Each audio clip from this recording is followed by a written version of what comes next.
let's get right into this anonymous Bart thing. This is pretty amazing. EFF, the Electronic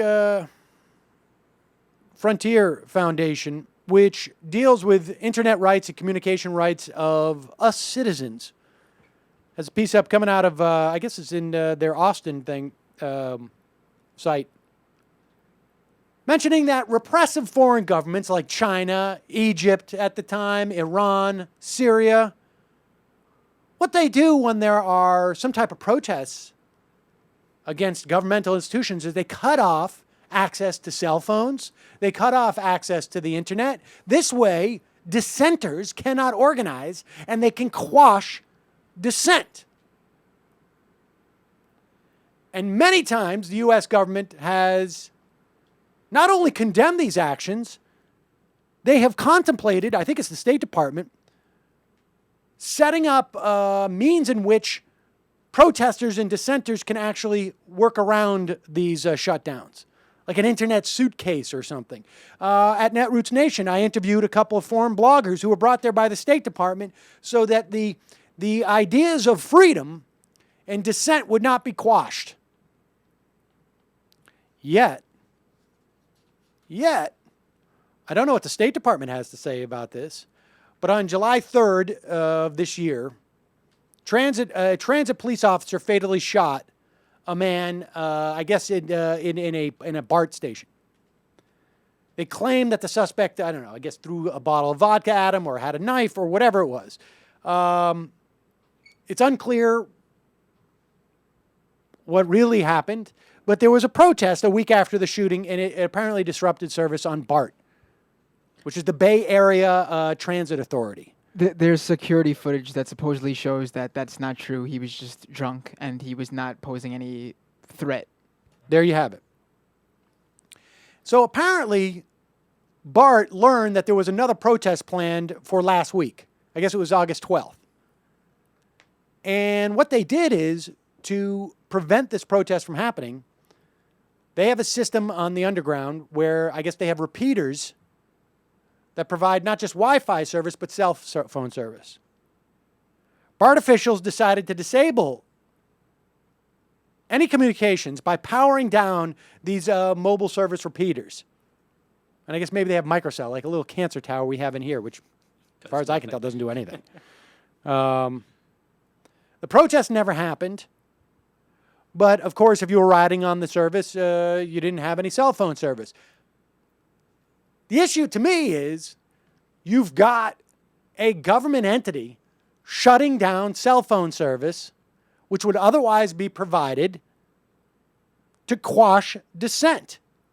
Now, supposedly, according to the EFF, the mobile service providers had no knowledge of it, and they say if that's the case, then it appears that there have been two separate violations of federal law. Bart's action probably violated Section 333 of the Communications Act. The mobile provider's decision to give control over the mobile service repeaters microcells to Bart also probably violated the terms of their licenses and FCC rules. And so we have a situation here where a government entity is now shutting down cell phone service to prevent dissent. This isn't about safety. They haven't made a case that anybody get hurt by this. In fact, one could argue if there's no cell phone service on there, it increases the likelihood of somebody getting hurt. And so in response, Anonymous, which we have discussed many times before, some loose confederation of online hacktivists, as they're called by us oldie folks, apparently broke into the mybart.com and released thousands of names, email addresses, and home addresses. Mybart.org. Mybart.org. And on Saturday, Anonymous claimed that they were going to do three things. Begin a black, fast, and email bomb action where it would fill every inbox and fax machine at BART with thousands of copies of its message claiming the outage was unacceptable. that it would remove Bart's website for 6 hours on Saturday or Sunday. I guess twice as long as they shut down cell phone service. I don't know if that happened. I don't believe that happened because mybart.org is not owned by Bart. It's an outside source that uses the open source information that Bart provides. So I don't believe they've taken out. I think it's bart.gov is the official Bart Yeah, site. I don't know if they took it out. I actually can't connect to mybart.org right now, so.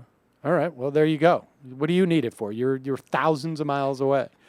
And they're going to have a physical protest, which will take place at the Civic Center BART station at 5 p.m. Pacific time today. In fact, here's a clip of their video that they released talking about it. We have been watching the actions of San Francisco. Blocking communication of cell phone devices is unacceptable. The Bay Area Rapid Transit has decided that blocking cellular communication is the correct way to scare off protesters. To the Bay Area Rapid Transit, by performing this action, you have not only threatened your citizens' safety, but you have also performed an act of censorship. By doing this, you have angered Anonymous. To the people of San Francisco, we invite you to join us Monday, August 15th, at 5 p.m., for a peaceful protest at Civic Center Station. We will show the world and Bart that we will not stand for these types of actions. We encourage you to wear a red shirt, in remembrance of those who have been battered by the Bart police. We also encourage you to bring cameras to record any further abuse by police, and to legitimize the protest. Remember to bring your mask, and remember that this is a peaceful protest. Anonymous does not support violent action and it is discouraged. We are Anonymous. We are Legion. We do not forgive. We do not forget. Bart, expect us.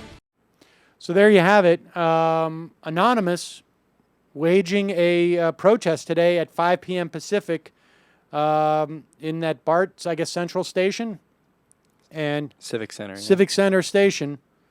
They'll all be wearing red. We will give you an update tomorrow.